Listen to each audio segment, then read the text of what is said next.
Alright, good day mga bossing. May naispatan tayo. Ayan, Hyundai Ion.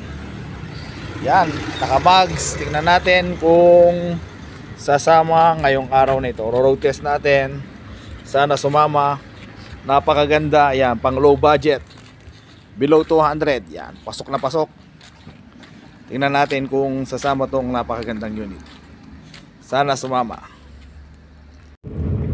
Alright, road test tayo mga bossing. So far so good naman. Medyo okay naman yung unit. So ayan, tingnan muna natin kung okay naman siya.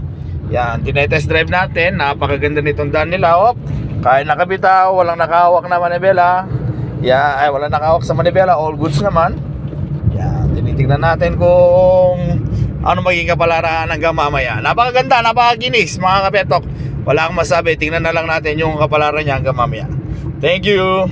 Ayan, sumama naman siya. Ayan, apat na yung plate number. Yan, 2014 model. Yan, Hyundai Ion. Hindi na natin napakarawas kasi medyo ulan, pero all good siya. Yan, napakaganda. Soon for sale. Yan, paayos lang natin yung mga palinis lang natin, then for posting na to. See you on my next vlog. PM na kung interesado kayo dito sa napakagandang yan, Hyundai Ion. Nakamags na rin. Yan, registered.